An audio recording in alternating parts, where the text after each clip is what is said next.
बिन ब्याही ननद का करवा चौथ। सरिता अपनी ननद सुषमा से बहुत जलती थी। कारण ये था कि सरिता की सास मालिनी बार बार अपनी बेटी की तुलना उससे करती थी। एक दिन सरिता इंटरनेट से देखकर एक सब्जी बनाती है। इंटरनेट से देखकर ये क्या बेकार सी सब्जी बनाई है। इससे अच्छा तो तुम सुषमा से ही पूछ लेती। उससे अच्छा खाना तो आज तक किसी ने नहीं बनाया। सरिता चुपचाप अंदर चली जाती है। सरिता मन ही मन, पता नहीं ये कब जाएगी इस घर से। जिस दिन से आई हूँ सारा दिन सुषमा सुषमा सुषमा सुनकर तो मेरे कान ही पक गए हैं। ये जाएगी तो मुझे चैन आएगा। इतनी देर में सुषमा कहीं से आती है। वो बहुत ही खुश लग रही होती है। आ गई सुषमा, चल सरिता को बोल दे खाना लगाने के लिए। पता नहीं क्या अजीब सी सब्जी बनाई है इंटरनेट से देखकर। उसने बनाया खाना, मुझे नहीं खाना, रहने दो, मैं बाहर से ही कुछ ऑर्डर कर लूंगी। वो बाहर से पिज्जा ऑर्डर करके खाने लगती है। सरिता की बनाई हुई बची हुई सब्जी फिक जाती है। रात होती है और सब सोने चले जाते हैं। तभी नीलिमा को सुषमा के कमरे से फोन पर बातें करने की आवाजें आती हैं।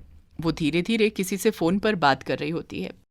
सुषमा, किससे बात कर रही हो इस समय? अच्छा हुआ मम्मी आपको पता चल गया।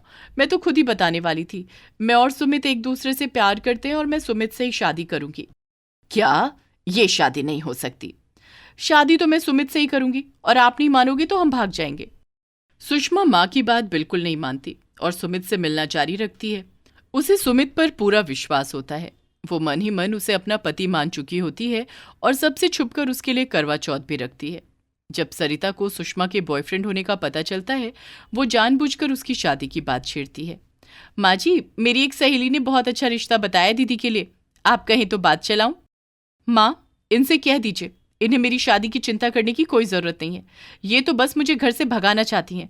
मैं वहां शादी करूंगी जहां मेरा मन करेगा। रात को सुषमा सुमित से, सुमित, मेरे घर वाले मेरी शादी की बात कर रहे हैं। मैं कल आती हूँ तुम्हारे घर और हम कल शादी कर लेंगे। शादी की बात सुनकर ही सुमित आवाज कटने का बहाना करता है और फोन रख देता है। अगले दिन सुषमा उसके घर पहुंच जाती है। मैं तुमसे बहुत प्यार करती हूँ, चुपचाप करवा चौथ भी रखती हूँ। हम शादी कब करेंगे? अरे मैं भी बहुत प्यार करता हूँ तुमसे। कर लेंगे शादी भी। अभी पास तो आओ। वक्त बीतता जाता है। जल्द ही सुषमा को पता चलता है कि वो प्रेग्नेंट है। जब ये बात सुषमा सुमित को बता रही होती है तो सरिता सुन लेती है। हे भगवान, मेरी सास तो सब कुछ अपनी बेटी पर लुटा देगी। मेरे बारे में कोई नहीं सोचेगा। मुझे एक बार इस सुमित का पता लगाना ही पड़ेगा। उधर जब से सुमित को पता चलता है कि सुषमा मां बनने वाली है, वो उससे किनारा करने लगता है। एक दिन सरिता सुमित से मिलने जाती है। अरे सुमित, तुम तो मेरे कजिन निकले। क्या तुम सच में सुषमा से शादी करने वाले हो? हैं? शादी? मैं उससे कोई शादी नहीं करने वाला। मैं तो टाइम पास कर रहा था। पर वो तो मां बनने वाली है। हाँ, पता है ना। ये मुसीबत भी मेरे ही गले पड़ी है। क्या कहते हो फिर? हम दोनों की एक ही मुसीबत है। हटा दे रास्ते से इसे। हैं? क्या सच? पर कैसे करेंगे? वो मुझ पर छोड़ दो। मेरे साथ ही रहती है ना, मैं देख लूंगी उसे। सरिता मन ही मन, अगर माँ जी तक ये बात पहुंच जाए कि बेटी बिन ब्याही माँ बनने जा रही है तो मजा ही आ जाएगा। सुमित तो इससे शादी करने वाला है ही नहीं। और फिर ये बच्चा, इसका इलाज तो माँ जी खुद ही करेंगी। चलो माँ जी से बात की जाए। घर पर, माँ जी, आजकल दीदी बड़ी थकी थकी सी लगती हैं, आपको नहीं लगता? हाँ, लगा तो मुझे भी था। तो क्यों ना हम उन्हें डॉक्टर के पास ले जाएं? तभी सुषमा बाहर से आती है और नीलिमा उससे डॉक्टर के यहाँ चलने की बात करती है। डॉक्टर? क्यों? मुझे क्या हुआ है? भली चंगी तो हूँ। हाँ हाँ, मुझे पता है ना तू डॉक्टर के यहाँ क्यों नहीं जाना चाहती। तेरी पोल जो खुल जाएगी कि बिन ब्याही माँ बनने जा रही है। एक बार चलिए ना दीदी, माँ जी को कितनी चिंता हो रही है। नहीं भाभी, मैं ठीक हूँ। ये ऐसे नहीं मानेगी, मुझे कुछ करना ही पड़ेगा। अगले दिन सरिता उसे दूध में कुछ दवाई मिलाकर देती है। अब देखती हूँ ये कैसे बचती है। सुषमा वो दूध पीकर सो जाती है और सुबह बहुत देर तक उठती नहीं है। लगता है गई। चलो रास्ता साफ हो गया। अभी मैं चुप ही रहती हूँ। इसकी माँ आएगी ना, खुद ही देखेगी अपनी बेटी को। मैं तो सुमित को खुशखबरी देती हूँ। वो जैसे ही सुमित को फोन लगाती है वैसे ही सुषमा उठ जाती है। माँ, माँ, सर बहुत भारी हो रहा है। पता नहीं आज इतनी नींद कैसे आ गई। सरिता सुमित को सब बात बताती है। वो उससे कुछ रास्ता निकालने की बात करता है। सरिता, तुम चिंता मत करो। इस रास्ते के कांटे को कैसे हटाना है अब मैं देखता हूँ। आए दिन रोड पर एक्सीडेंट होते रहते हैं। एक और हो जाएगा तो क्या फर्क पड़ेगा। और इतने लोग मरते हैं, एक और सही। दोनों एक दूसरे की बात समझ जाते हैं। अगले दिन माँ जी, मुझे वो घर का काफ़ी सामान लाना है, मैं मार्केट चली जाती हूँ। अब आपको तो पता ही है कि मार्केट कितनी दूर है, शायद शाम हो जाए, तो फिर रास्ते में चाट भी खा लूँगी और आपके लिए भी ले आऊँगी। सरिता चाट का नाम जानबूझकर लेती है क्योंकि उसे पता होता है कि चाट का नाम सुनकर उसकी प्रेग्नेंट ननद उसके साथ आने के लिए ज़रूर बोलेगी, और होता भी वही है। चलिए, मैं भी साथ में चलती हूँ। सरिता और सुमित ने प्लान बना रखा था कि मौका मिलते ही सुमित सुषमा को गाड़ी से उड़ा देगा। मौका देखकर सुमित उनकी तरफ तेज रफ्तार कार लेकर आता है और सुषमा को टक्कर मारकर भाग जाता है। सरिता उसको उठाने का, रोने का नाटक करती है। सब उसको उठाते हैं। वो टाइम पर हॉस्पिटल पहुंच जाती है और बच जाती है। थोड़ी मरहम पट्टी के बाद वो घर आ जाती है। उसके प्रेग्नेंट होने की भी खबर किसी को नहीं लगती। घर पर ये इत्तेफाक नहीं हो सकता। उस दिन दूध भी अजीब लग रहा था। मैं इतना कभी नहीं सोती, और आज ये एक्सीडेंट ऐसे कैसे हुआ कि टक्कर मुझे ही लगी, भाभी को नहीं? हम दोनों साथ ही तो थे। वो सुमित से मिलने जाती है और उसको सब बताती है। उसे ये पता ही नहीं होता कि ये सब वही कर रहा है। सुमित, कुछ ना कुछ चक्कर है, ये सब इत्तेफाक नहीं हो सकता। मतलब क्या हुआ?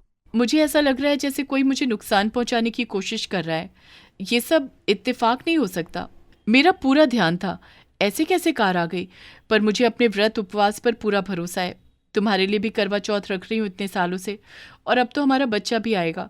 हमारी एक छोटी सी खुशहाल फैमिली होगी, बस तुम, मैं और अपना बेटा। सुमित को यह एहसास होता है कि सुषमा उससे कितना प्यार करती है। सालों से उसके लिए करवा चौथ रख रही है, और वो उसके साथ क्या क्या कर रहा है, वो भी लालची भाभी के कहने पर। ये सब सुनकर सुमित को खुद पर शर्म आती है और उसका मन पलट जाता है। थोड़ी देर में सुषमा भी वहां से चली जाती है। थोड़ी देर में सरिता का फोन आता है। बच ही गई है, सारा प्लान चौपट हो गया। तुम्हारे पास ही आई होगी ना? एक काम करो ना, एक बार वापस ट्राई करो इसको मारने की। हाँ, देखते हैं। क्या हुआ? बड़ा बुझा बुझा सा जवाब आया है। नहीं, कुछ नहीं। कुछ दिन में सरिता को लगता है कि सुमित अब सुषमा की तरफ हो गया है और अब वो उसे नहीं मारना चाहता।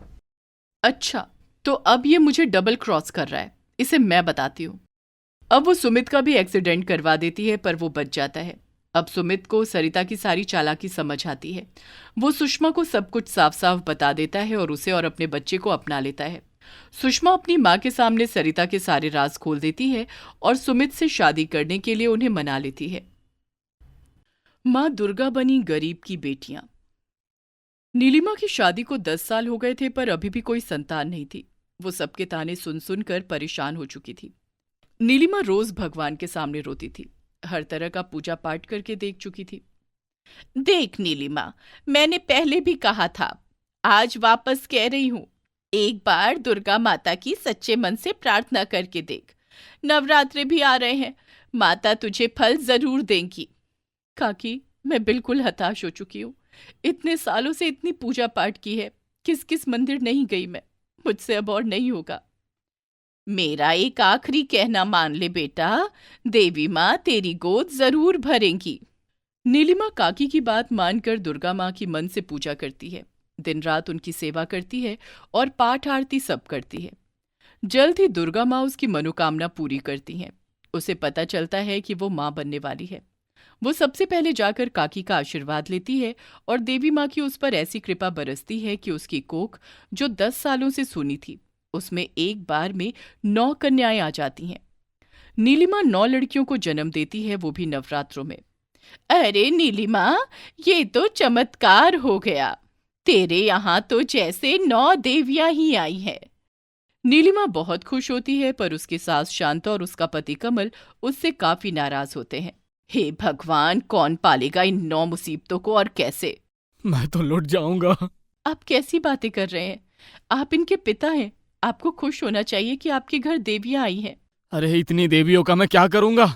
इनको खिलाना और पिलाना ही भारी पड़ेगा मुझे। ऐसा कर, कुछ बस एक रख ले, बाकी अनाथ आश्रम में छोड़ा। कैसी बातें कर रही हैं माँ जी आप? ये आप ही का खून है।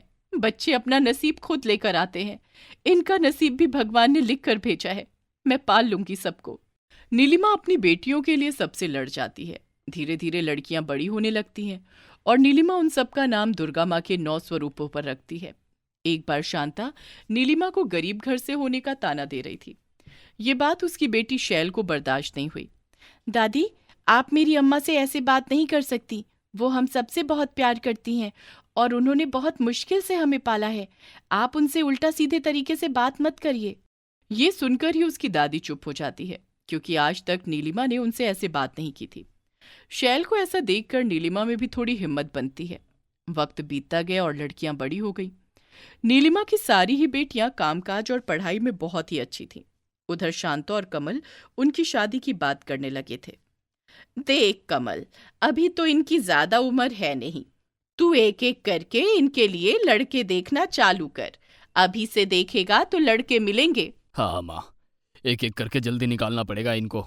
और देर करी तो मैं तो बूढ़ा ही हो जाऊंगा। मेरी जिंदगी तो वैसे ही खत्म है। ये सब बातें कमल की बेटी कीर्ति सुन लेती है। पापा, ये आप कैसी बातें कर रहे हैं? आप हमसे छुटकारा पाना चाहते हैं? आप दादी की बातों में क्यों आ जाते हैं? कीर्ति, तमीज से बात करो अपनी दादी के लिए। मैं उनके लिए कुछ नहीं सुनूंगा। और ये हमारे लिए कैसे बातें कर रही हैं? हमें शादी करके घर से निकालने की बात कर रही हैं, वो आप आराम से सुन रहे हैं। देख ले तू अपनी बेटियों को, कितना मुंह चलता है सबका। अभी से तेरे सर पर आकर खड़ी हो गई हैं। ये सब इनकी अम्मा ने ही सिखाया है सबको। आज तक मैंने तो आपसे इतनी ऊंची आवाज में बात नहीं करी। नीलिमा का आत्मविश्वास बढ़ने लगा था। अब वो अकेली नहीं थी, उसकी बेटियां हमेशा उसकी ढाल बनकर खड़ी रहती थी। माँ, आप देखना, जब मैं वकील बन जाऊंगी ना, ये सब जो हमारे समाज में लड़कियों को बोझ की तरह माना जाता है, मैं सबके लिए लड़ूंगी। इस तरह से एक औरत को परेशान करने का अधिकार किसी को नहीं है। हाँ बेटी, सबकी तरफ से जरूर लड़ना और मेरा नाम रोशन करना। माँ, आप कुछ कहती क्यों नहीं है जब दादी आपको इतना उल्टा सीधा बोलती हैं? मेरी हिम्मत ही नहीं होती उनके सामने मुंह खोलने की। माँ, आपको अपने लिए बोलना चाहिए। अपने साथ गलत क्यों होने देती हैं? अच्छा, तो ये चल रहा है यहाँ। दोनों एक दूसरे को सिखाकर मुझे घर से निकालने की तैयारी में हो। ऐसी कोई बात नहीं है माँ जी, आपको जो समझना है वो समझ लीजिए। इतना कहकर नीलिमा सुकन्या वहां से चले जाते हैं। एक दिन की बात है, एक शर्मिला नाम की औरत उनके यहाँ आती है। हाँ जी, आप कौन? अच्छा, तो तुम हो माँ। मतलब क्या है? अरे, वो अपनी बेटियों के रिश्ते की बात की थी ना तुम्हारे पति कमल ने। हैं? रिश्ता? बेटियों का रिश्ता? नहीं नहीं, आपको कोई गलतफहमी हुई है। मेरी बेटियां तो भी बहुत छोटी हैं, वो तो पढ़ रही हैं। आप जाइए। अरे भाई, एक बार कमल को तो बुलाइए। वो तो कह रहा था 3-4 लड़कियां हैं, जरा जरा सा फर्क है उम्र में। तो मैंने कहा था मेरी नजर में है लड़के, सबकी एक साथ करा देंगे। हमें कोई शादी नहीं करवानी, आप जाइए। इतने में ही शांता वहां आ जाती है। रुको तुम। शांता कमल को आवाज लगाती है। कमल अपनी बेटियों की लाइन लगा देता है।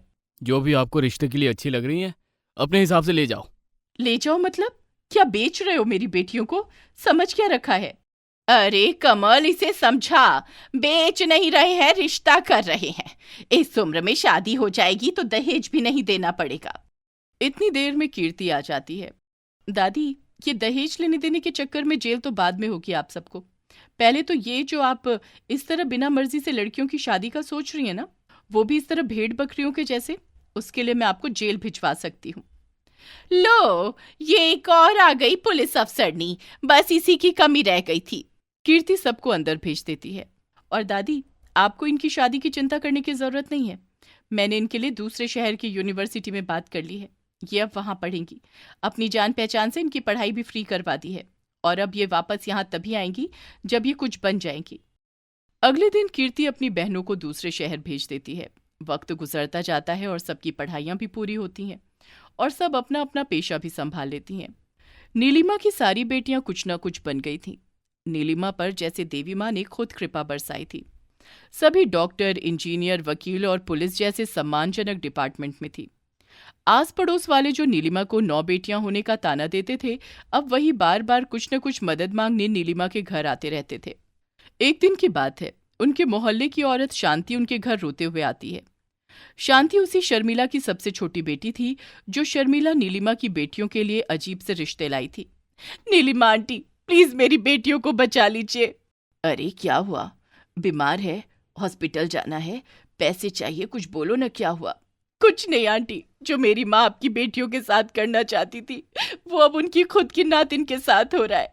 मेरी बेटी अभी बस 19 साल की है। वो पढ़ना चाहती है, पर उसकी दादी जबरदस्ती शादी कर रही है। लड़का बहुत अमीर है, वो बिना दहेज की शादी के लिए तैयार है, बल्कि वो कह रहा है कि मैं आपके दिन सुधार दूंगा। तो मेरी सास पैसे के लालच में उसकी शादी करवाने के लिए तैयार हो गई। आंटी, आप कीर्ति और सुकन्या दीदी को बोलिए ना कि मेरे साथ चले और मेरी मदद करे, वरना मेरी बेटी की जिंदगी खराब हो जाएगी। नीलिमा बिना ज्यादा समय लगाए कीर्ति को सुकन्या को लेकर उसके साथ जाती है। वहां पर शर्मिला भी होती है। उसकी नजरें उठ ही नहीं रही होती। इतनी देर में सुकन्या और कीर्ति आ जाते हैं। हाँ भाई, क्या हो रहा है यहाँ? कौन किसकी शादी करवा रहा है? क्या चल रहा है यहाँ? मैं करना चाहता हूँ इस लड़की से शादी। क्या ये करना चाहती है? सुकन्या आशा से पूछती है। हाँ आशा, तुम राजी हो इस शादी के लिए? नहीं दीदी, बिल्कुल नहीं। मैंने तो बहुत मना किया, पर दादी ने इन्हें बुला लिया। दादी इनसे बहुत सारा पैसा ले रही है और मेरी शादी करवा रही है। भाई, ये शादी नहीं हो सकती। जब लड़की राजी नहीं है तो ये शादी नहीं हो सकती। सुकन्या और कीर्ति कानून और पुलिस के हवाले से आशा की जिंदगी बर्बाद होने से बचा लेती हैं। मुझे माफ कर दो। जो गलती मैंने सालों पहले की थी, आज वही मेरे साथ होने जा रहा था। माँ जी, अपनी बेटियों को काबिल बनाइए और दूसरों की बेटियों को भी उन्हीं की तरह समझिए। आज आप देखिए, मेरी बेटियों ने मेरा सर गर्व से ऊंचा कर दिया है। ये सब सुनकर और देखकर शांता और कमल को भी अपनी बेटियों पर गर्व होता है।